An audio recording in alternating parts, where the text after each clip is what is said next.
हरे कृष्णा। हर हर महादेव, जय शिव शंभू। श्रावण मास के अब सिर्फ कुछ ही दिन शेष रह गए हैं और आज बारी है श्रावण मास महात्म्य के 25वें अध्याय की। अब सिर्फ कुछ ही दिन हैं, इसीलिए आपको इन कथाओं को रोज़ नियमित रूप से सुनना होगा, क्योंकि यदि आप चाहते हैं कि भगवान शिव की कृपा आप सभी पर बने रहे, यदि श्रावण मास में कोई इन कथाओं को सुनता है तो भगवान शिव की अपरंपार महिमा और उनका आशीर्वाद प्राप्त करता है। जैसा कि आपने कल की कथा में सुना कि कैसे एक पिशाच सिर्फ भगवान शिव की कथा सुनने मात्र से ही पिशाच योनि से मुक्त हो गया।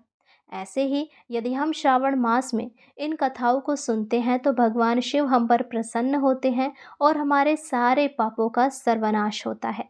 अब सुनिए आज की कथा, जिसमें भगवान शिव ने स्वयं माता पार्वती को एक ऐसी कथा सुनाई, एक ऐसी स्त्री की कथा सुनाई जो स्त्री अत्यंत दुखी थी और केवल एक व्रत से उसका जीवन बदल गया। आइए सुनते हैं पूरी कथा। माता पार्वती भोलेनाथ से निवेदन करके बोली, हे नाथ, मैं देख रही हूँ कि श्रावण मास में हर भक्त आपको जल चढ़ा रहा है, उपवास कर रहा है और आपकी पूजा कर रहा है। सोमवारों को विशेष पूजा कर रहा है। कृपा मुझे बताइए, इन व्रत की वास्तविक महिमा क्या है? कौन सा व्रत सबसे फलदायक है, शीघ्र कृपा देने वाला और जीवन को संवारने वाला है? माता पार्वती के ये वचन सुनकर शिवजी मुस्कुराते हैं और कहते हैं, हे देवी, तुमने बहुत सुंदर प्रश्न पूछा है। श्रावण मास में जो भक्त श्रद्धा से प्रत्येक सोमवार को उपवास करते हैं, रुद्र अभिषेक और ओम नमः शिवाय का जाप करते हैं, वह न केवल अपने पापों से मुक्त होते हैं, बल्कि उसे संतान सुख, सौभाग्य, लक्ष्मी और मेरे स्वरूप की प्राप्ति होती है। इस व्रत को जो स्त्री अथवा पुरुष करता है, उसका परिवार संकटों से बचता है, ग्रह दोष शांत होते हैं और जीवन में स्थायी शांति आती है। इस व्रत की महिमा को समझने के लिए मैं तुम्हें एक कथा सुनाता हूँ।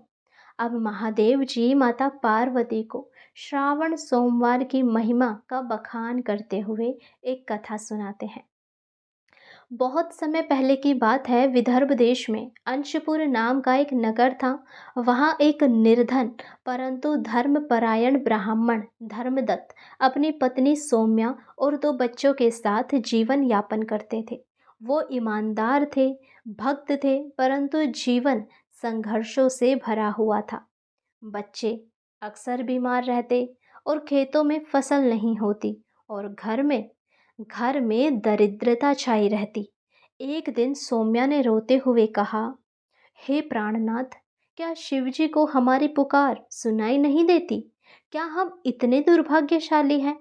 अब धर्मदत्त उत्तर देता है, नहीं प्रिय, वो तो करुणा के सागर हैं। शायद हम आज तक पूरी श्रद्धा से उन्हें पुकार ही नहीं पा रहे हो। अब श्रावण मास का आरंभ हुआ। हर जगह हर हर महादेव की गूंज थी। लोग व्रत कर रहे थे, जल चढ़ा रहे थे। इसी बीच एक रात सौम्या को स्वप्न आया। एक जटाधारी दिव्य स्त्री, जिनके नेत्रों में तेज था, उनके हाथ में त्रिशूल था और कंठ में नाग था। वो बोली, हे सौम्या, अब और विलंब मत कर। श्रावण के शेष सोमवार को व्रत करो, रुद्र अभिषेक करो और मेरा नाम लो और विश्वास रखो। अब सुबह सौम्या ने यह सब धर्मदत्त को बताया और दोनों ने संकल्प लिया कि अब हर सोमवार को व्रत करेंगे, बच्चों के लिए, परिवार के लिए और शिवजी की कृपा के लिए। पहले सोमवार को सौम्या ने गंगा जल से स्नान किया, घर के कोने में शिवलिंग की स्थापना की, बच्चों ने बेलपत्र एकत्र किए, धर्मदत्त ने रुद्र अभिषेक किया और पूरे दिन ओम नमः शिवाय का जाप उनके घर में चलता रहा। हर सोमवार को ऐसा ही होता रहा और तीसरे सोमवार के बाद बच्चों की बीमारी अचानक ठीक होने लगी। खोया हुआ पुराना मित्र व्यापार में मदद करने आया और खेतों में हरियाली लौटने लगी। आखिर सोमवार को जब भगवान का पूजन हो रहा था, तो पूजन करते ही सौम्या को स्वप्न में स्वयं भगवान शिव ने दर्शन दिए और उन्होंने कहा, हे सौम्या, तुम्हारी श्रद्धा और व्रत ने मुझे प्रसन्न किया है। अब तुम्हारे कुल में कभी दरिद्रता नहीं रहेगी।